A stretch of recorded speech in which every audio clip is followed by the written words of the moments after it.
হযরত জান্দালের কথাটা সামনে আসবে। এখানে হযরত আম্মারের কথাটা বলে দেই। হযরত আম্মার ইসলাম কবুল করেন, কাফের মুশরিক বেঈমানরা তাকে মারলো, জমিনের সাথে মিশায় ফেলল। আম্মার রাদিয়াল্লাহু তাআলা তারপরেও মরে গেলেন না। বেঈমানেরা বড় বড় গাছের টুকরো এনেছে, আগুন জ্বালিয়েছে, কয়লা তৈরি করেছে, জ্বলজ্বল করে জ্বলছে কয়লা। সেই কয়লার উপরে আম্মারকে চেপে ধরেছে। হযরত ওমর রাদিয়াল্লাহু তাআলা শাসনামলে আসল সাইয়্যিদনা ওমর আম্মারকে ডেকে বললেন, আম্মার, ইসলামের কারণে তোমাকে কেমন মারা হয়েছিল? বললেন, হুজুর, সেই দুঃখের সাধনার মধ্যে কেন ঢেউ মারলেন? বললেন, আম্মার, তোমাকে কষ্ট দেওয়া আমার উদ্দেশ্য না। আমি শুধু তোমার পবিত্র জবান থেকে জানতে চাই, আদালতে আখিরাতে আমি যদি আল্লাহ রাব্বুল আলামিনের দরবারে একটা কথাও বলতে পারি, সেই কথাটি হবে, রব্বুল আলামিন আম্মারের রক্তের বিনিময়ে জান্নাতটা দিয়ে দাও। এই কথা শুনে হযরত আম্মার রাদিয়াল্লাহু তাআলা ঘুরে দাঁড়ালেন, সামনটা পিছনে, পিছনটা সামনে। হযরত ওমরের সামনে কোমরটা হাসিয়ে পড়েই ওমরের কাছ থেকে জামা মোবারক একটু কিছু করলেন। হযরত আম্মার রাদিয়াল্লাহু তাআলা কোমরকে দেখালেন। ওমর রাদিয়াল্লাহু তাআলা কোমর দেখেই আল্লাহু আকবার আওয়াজ করে দাঁড়িয়ে গেলেন। আম্মারকে বললেন, আম্মা, কোমরটা কাপড় দিয়ে ঢেকে দাও। বললেন, আম্মা, জীবনে এত কোমর দেখেছি, এমনটা তো দেখিনি। তোমার কোমরের মধ্যে ইঁদুরের গর্তের গর্ত কেন হয়ে আছে? তোমার মেরুদণ্ডের হাড় কেন পাকা হয়ে রয়েছে? কাপড়ের জন্য এতদিন পর্যন্ত পৌঁছেছি। আম্মার একটু বলো তো। আম্মার রাদিয়াল্লাহু তাআলা বললেন, হুজুর, আমি যখন ইসলাম কবুল করেছি, কাফের মুশরিক বেঈমানরা আমার হাত বেঁধেছে, পা বেঁধেছে, জমিনের মধ্যে শোয়াই দিয়েছি, বুকের মধ্যে পাথর চাপা দিয়েছে, লোহার চাবুক দিয়ে পিটিয়েছি, পিটাই পিটাই শরীরের চামড়া মাংসগুলো খসে দিয়েছি। এরপরে ওদের সব মিটে গেল না। বড় বড় কাঠের গুঁড়ি এনেছে, আগুন জ্বালিয়েছি। ওরা শেষ পর্যন্ত আমার এই কোমরটাকে আগুনের কয়লার উপরে চাপ দিয়ে ধরেছে। ঝলঝল করে জ্বলছে কয়লা, সেই জ্বলন্ত কয়লা আমার চামড়া মাংসগুলো পুড়ে পুড়ে ভিতরের দিকে ঢুকে পড়েছে। আমি একটু নড়াচড়ার জন্য চেষ্টা করেছিলাম, পাপীরা আমাকে নড়তে দেয়নি। সেই মেরুদণ্ডের হাড় বাঁকা হয়ে গিয়েছে, আজও পর্যন্ত হাড় সোজা হয়নি। সেই চামড়া মাংস পুড়ে গিয়েছে, আজও পর্যন্ত ওই গর্ত আর ভর্তি হয়নি। চোখের পানি ছেড়েছে, বুকটা ভাসিয়ে দিলেন, আস্তে করে দাঁড়িয়ে গেলেন। হযরত আম্মারের দুটি বাহু ধরলেন, বুকের সাথে মিশালেন, মুখের মধ্যে চুমু খেয়ে বললেন, আম্মা, আমাকে একটু বলো দেখি, সেই সময় কেমন কষ্ট তুমি পেয়েছিলে? বললেন, হুজুর, আল্লাহ পাকের জাতের কসম খেয়ে বলছি, আমার কোনো কষ্ট হয়নি। ওমর বললেন, বলো কি, কেন কাহিনী? বললেন, হুজুর, ওরা যখন যখন আমাকে মারলো, তখন তখন আল্লাহ পাকের জান্নাত আমার চোখের সামনে ভাসত। একদিন আসবে মুমিনগণ হাসবে। এই যে দেখুন, আগুনের মধ্যেই হযরত আম্মার হেসেছে। ওই পাপীরা এত পাথর মেরেছে, তার মধ্যেও নাজ্জাল হেসেছে। জান্দাল রাদিয়াল্লাহু তাআলা আনহুকে টেনে টেনে পাপীরা নিয়ে গেল, পরিত্যক্ত কূপে নিক্ষেপ করল, দূরে যে উল্লাস করল। আবার তারা ঘুরে আসলো, হযরত জান্দাল মরে গেছে নাকি আছে।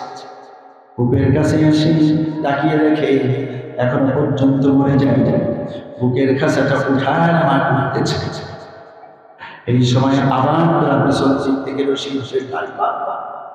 হযরত জান্দাল রাদিয়াল্লাহু তাআলা আনহুকে তারপরেও যত পারল, শেষ পর্যন্ত জান্দাল বেহুশ, কারাঘরের মধ্যেই শিকল পরা, বেড়ি পড়া জান্দালকে ফেলে রাখল। 3 মাস পর্যন্ত তার হুঁশ ফিরে নাই। 3 মাস পরে হুঁশ যখন ফিরে পেলেন, কারাঘরের লৌহের কপাটে আবদ্ধ বুঝতে পারলেন বসার মতো শক্তি নেই। বহু কষ্টে একটু বসে শরীরের দিকে তাকিয়ে দেখেন তেমন কিছুই নেই। আল্লাহ রব্বুল আলামিনকে বলে দিলেন, রব্বুল আলামিন, ইসলামের কারণে ওরা আমাকে মেরেছে, এটা আমার কোনো কষ্ট নেই। ও রব্বুল আলামিন, চামড়া চাই না, মাংস চাই না, আমি চাই আমার জীবদ্দশায় যেন রাসূলুল্লাহর নূরের চেহারা একবার দেখতে পাই। আল্লাহ রাব্বুল আলামিন দোয়া কবুল করেন। রাসূলুল্লাহ সাল্লাল্লাহু আলাইহি ওয়াসাল্লাম মদিনায় স্বপ্ন দেখেছে, উমরা করেছে। ঘুম থেকে জাগ্রত হয়ে ফজরের সালাম ফিরিয়ে সাহাবায়ে কেরামকে বললেন, আমি স্বপ্ন দেখেছি, উমরা করেছি, আমি উমরায় যাব। 1400 সাহাবায়ে কেরাম বললেন, আমরাও যাব। আল্লাহর হাবিব সাল্লাল্লাহু আলাইহি ওয়াসাল্লাম মদিনা থেকে হুদায়বিয়ায় চলে এসেছে। আর মাত্র 9 থেকে 10 কিলোমিটার রাস্তা বাকি আছে। কাফের মুশরিক বেঈমানরা রাসূলুল্লাহকে ব্যারিকেড সৃষ্টি করল, মক্কায় প্রবেশ করতে দেওয়া হবে না। আল্লাহর হাবিব সাল্লাল্লাহু আলাইহি ওয়াসাল্লাম বসে সাহাবায়ে কেরামকে বললেন, তোমরা বসো। সেখানে রাসূল সাল্লাল্লাহু আলাইহি ওয়াসাল্লাম কয়েকদিন পর্যন্ত তালিম দিয়েছিলেন, আলোচনা করেছিলেন, সন্ধি করেছিলেন। ওসমান রাদিয়াল্লাহু তাআলা আনহুকে মক্কায় পাঠিয়েছিলেন, ওরা ওসমানকে বন্দী করেছে। এই খবর আস্তে আস্তে চারিদিকে যেমন ছড়ালো, জান্দালের কাছেও ছড়িয়ে পড়ল। জান্দাল রয়েছেন জেলখানায়। গভীর রাতে সমস্ত মানুষ যখন ঘুমায়, জান্দাল একটুখানি বসে আল্লাহকে বললেন, রব্বুল আলামিন, তুমি কি না পারো? قادر قدور الطلال هل سفاني عنكني مدنات وزعري بخشي جندنا بإنسان শক্তিমান খোদা তুমি কত শক্তি ধরো, মুর্দাকে জীবিত করে জীবিতকে মারো। ও রব্বুল আলামিন, তুমি কি না পারো? আমার হাতের মধ্যে শিকল পরা, তুমি শিকল খসায় দিতে পারো। তোমার পায়ের মধ্যে লোহার গাড়ি, তুমি খসায় দিতে পারো। তুমি কি না পারো? সংশোধন। এই বলে জান্দাল বিসমিল্লাহ বলে হাত নাড়া দিলেন, সাথে সাথে শিকলটা খসে পড়ে গেল। বিসমিল্লাহির রহমানির রহিম বলে পা নাড়া দিলেন, পায়ের বেড়ি খসে গেল। জান্দাল দাঁড়িয়ে গেলেন, কারাগারের লৌহের কপাটের দিকে আসেন। বিশাল কপাট খোলার কোনো উপায় নেই। জান্দাল আল্লাহ রাব্বুল আলামিনের কাছে বললেন, রব্বুল আলামিন, তোমার বন্ধু ইউসুফ আলাইহিস সালামকে 7টি কপাট ভেঙে যেমন মুক্ত করে দিয়েছ, আমার এই 2টা কপাট ভেঙে আমাকে মুক্ত করে দাও।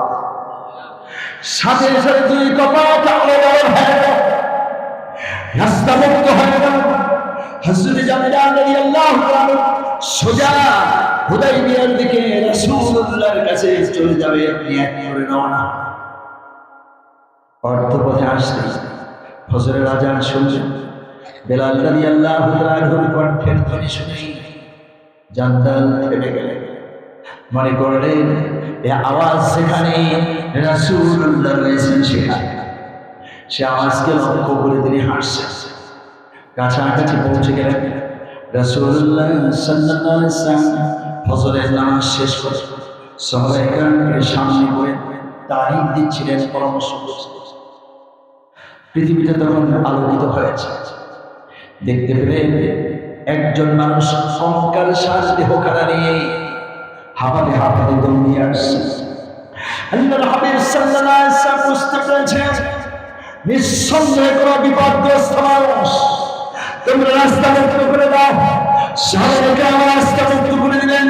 জান্দাল সোজা এসে রাসূলুল্লাহকে সালাম জানিয়ে কোলের মধ্যে বসে পড়লেন।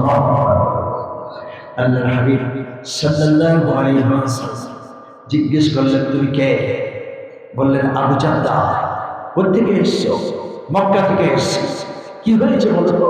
বললেন, ইয়া রাসূলুল্লাহ, আপনার অবর্তমানে ইসলাম কবুল করেছিলাম, আমার ইসলামের কারণে হাত বেঁধেছে, পা বেঁধেছে, জমিনের সময় দিয়েছে, লোহার চাবুক পিটিয়েছে, শেষ পর্যন্ত হাত বাঁধা পা বাঁধা অবস্থায় আমাকে কারাগারের মধ্যে আবদ্ধ করে 3 মাস আমার কোনো হুঁশ ছিল না। 3টি মাস পরে হুঁশ পেয়ে তাকায় দেখলাম শরীরে তেমন কিছু নাই।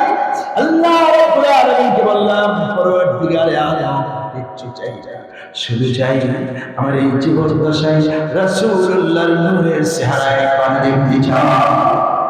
সে আল্লাহ রাব্বুল আলামিন আমাকে সাহায্য করেছেন, শিকল খসে গিয়েছেন, বেড়ি খসে গিয়েছে, লোহার কপাট 2 ভাগ হয়ে গিয়েছে, আর সেখান থেকে দৌড়িয়ে এসে আপনার কোলের মধ্যে বসতে পেরেছি। এর চেয়ে সুখের খবর এই দুনিয়াতে আমার আর নাই। আল্লাহর হাবিব সাল্লাল্লাহু আলাইহি ওয়াসাল্লাম জান্নাতকে ধরলেন, দাঁড়ালেন, বুকের সাথে মিশালেন, মুখের মধ্যে চুমু খেলেন, কপাটের মধ্যে কপালের মধ্যে চুমু খেলেন, জিজ্ঞেস করলেন, জান্নাত তোমাকে এত মারলো, তুমি কেমন কষ্ট পেয়েছো? বললেন, ইয়া রাসূলুল্লাহ, কোনো কষ্ট পাইনি। তোমার শরীরের চামড়া মাংস নিয়ে গিয়েছে, কি খেয়েছো? বললেন, ইয়া রাসূলুল্লাহ, আমি যে কি খেয়েছি তা আমি নিজেও জানি না। কিভাবে তুমি বেঁচে থাকলা? বললেন, কিভাবে বেঁচে আছি তাও জানি না। আল্লাহর হাবিব সাল্লাল্লাহু আলাইহি ওয়াসাল্লাম বললেন, এত আঘাতে পরে আঘাত তুমি কি করে সহ্য করলা? বললেন, ইয়া রাসূলুল্লাহ, যখন আঘাত করেছে তখন আল্লাহ পাকের জান্নাত আমার চোখের সামনে হাজির হয়েছে। আল্লাহর হাবিব সাল্লাল্লাহু আলাইহি ওয়াসাল্লাম বুকের সাথে মিশিয়ে বললেন, জান্নাত তুমি জান্নাত দেখেছো, ওই জান্নাতের মালিক তুমি হয়ে গেছো, তুমি জান্নাতি। আল্লাহর হাবিব বললেন, পানি আনো। কয়েকজনে পানি নিয়ে আসলেন, রাসূলুল্লাহ পানি খাওয়ালেন, আরো পানি আনো, গোসল করাই দিলেন। আল্লাহর হাবিব সাল্লাল্লাহু আলাইহি ওয়াসাল্লাম নিজ মুখে খাওয়া দিলেন। এবার আল্লাহর হাবিব সাল্লাল্লাহু আলাইহি ওয়াসাল্লাম ছোট্ট চাদর বিছিয়ে বললেন, এখানে একটু ইসলাম করো। জান্নাত ইসলামে এই সময় 5টা কাফের রাসূলুল্লাহর সামনে হাজির হয়ে বলছে, ইয়া রাসূলুল্লাহ, জান্নাতকে ফেরত দিন। আল্লাহর হাবিব সাল্লাল্লাহু আলাইহি ওয়াসাল্লাম বললেন, কেন ফেরত? তোমরা এতদিন মেরেছ, আবার কেন ফেরত চাও? বললেন, আপনার সাথে আমাদের সন্ধি হয়েছে, যদি একটি চুক্তি আছে, মক্কা থেকে মদিনায় কোনো মানুষ চলে গেলে আপনারা ফেরত দিতে বাধ্য। রাসূল বললেন, সে তো মক্কা থেকে মদিনায় গেলে, এই লোক তো মদিনায় যায়নি, আসছে হুদাইবিয়া। বললেন, রাসূল থাকবেন যেখানে, সাহাবী যাবেন সেখানে, আপনি আছেন এখানে, জান্নাত এসেছে এখানে, এটাই মদিনা, আপনি ফেরত দিতে বাধ্য। রাসূল সাল্লাল্লাহু আলাইহি ওয়াসাল্লাম বললেন, সন্ধি হয়েছে, এখনো পর্যন্ত চুক্তিপত্রে আমি স্বাক্ষর করিনি, অতএব ফেরত দেওয়ার কোনো প্রয়োজন হয় না। ওরা বলছে, আপনি রাসূলুল্লাহ, আপনি হাবিবুল্লাহ, আপনার কাছে কোরআন নাযিল হয়েছে, আপনি বিশ্ব শ্রেষ্ঠ মানুষ, আপনার স্বাক্ষরের দরকার নেই, জবানটাই চলছে। কেউ কিছু বললাম না আমরা, সুবহানাল্লাহ, আলহামদুলিল্লাহ, নাউজুবিল্লাহ, আল্লাহু আকবার, ওয়াজে আসার পরে কি এসব কিছু ভুলে যেতে হয় নাকি? কথা বুঝতে কষ্ট হচ্ছে? আমি তো সেই চট্টগ্রাম রাঙ্গামাটিতে 1989 সালে খতম তারাবিতে গিয়েছিলাম। তার মানে বিডিআরের 26 রাইটার্স ব্যাটালিয়ন, ওরা যেত যেখানে আমাকে দাওয়াত করতো সেখানে। ওরা বাংলাদেশের বিভিন্ন অঞ্চলে ছিল। আমি 9 বছর খতম তারাবি পড়লাম। সর্বশেষ ওখানে ওরা গিয়ে আমাকে দাওয়াত করলো, সিও সাহেব, হুজুর পাহাড় দেখে যান আর তারাবি তাফসীর করে যান। গেলাম সেখানে, রাঙ্গামাটি থেকে 65 মাইল ভিতরে, ভারতের লুসাই পাহাড়ের কাছে, ছোট হরিণা পাহাড়ের চূড়ার মধ্যে মসজিদ, মসজিদও ভাঙা, ইমাম সাহেবও ভাঙা, মুসল্লিও ভাঙা, তার মানে সব দুর্বল। জুমার আগে ইমাম সাহেব বয়ান করেন কি করে, সেখানেও ইমাম সাহেবের বয়ান চলছে। আমি যে হাসি, ইমাম সাহেব বলতেছেন, দেখো রে আল্লাহ তোমার কত সুন্দর করে নাচ বানাইছে, কত নাচ বানাইছে, বুদ্ধা বানাইতে বুদ্ধা মানে মানুষ মানে কত সোয়াস, লোকের কত সোয়াস। দেখো রে আল্লাহ তোমার কত সুন্দর করে নাচ বানাইছে, লাউদি কত দিয়ে আলো দিয়ে মহান নিয়ামাজের শুকরিয়া আদায় করো, হাসরের ময়দানে হিটতে হিটতে উঠে করে ভরণ করো। দেখো রে আল্লাহ তোমার ইয়াদের বেটারি হিট হই, ইয়াদের বেটারি হিট করে হাত ধরে ইয়াদের হিট দিল, এত বড় রাস্তা দেখতে এত বড় রাস্তা মানটা চলতা কত কষ্ট জীবনের মধ্যে হিট করে ইয়াদের যদি কয় সুবহানাল্লাহ লোকের কাছে সুবহান, বুঝি না কিছুই। পাশেই ছিল বিরিয়ানের হাবিলদার রোজা উস্তাদ, বাড়ি খুলনা, মারলাম খোসা। উস্তাদ বলে কি, বলে যে হুজুর চুপ করে থাকেন, পরে আমি তাফসীর করি। আমি বলে আসিফ কাণ্ড, তাফসীর করি আমি, তাফসীর করবেন আপনি। তাফসীর হয় কোরআনে, আপনি তাফসীর করবেন হুজুরের। থাকলাম চুপ করে, বয়ান শেষ, নামাজ শেষ, খুতবা শেষ, বের হলাম, ওস্তাদের কলারে ধরলাম, বলল কি তাফসীর করেন না। বলে যে হুজুর বলছেন দেখো রে বাবারা, আল্লাহ ইচ্ছে করলে তোমাদেরকে মাছ বানাতে পারতেন, গাছ বানাতে পারতেন, পুকুর বানাতে পারতেন, তা না করে মানুষ বানিয়েছেন, বলুন সুবহানাল্লাহ। বা এখন কি আপনারা বলবেন এই কথাই যদি সেই ভাষায় কর, অবস্থা কি হয়ে দাঁড়ায়? এক এলাকার গাড়ি, অন্য এলাকার গুলি, কথা কি গাড়ি অপমান করছে নাকি? সুবহানাল্লাহ বলুন, আলহামদুলিল্লাহ বলুন, আরো আসতে বলেন আল্লাহু আকবার, আসতে বলেন মাশাআল্লাহ, আলহামদুলিল্লাহ। বলেন তো কোথা থেকে কোথায় আসলাম?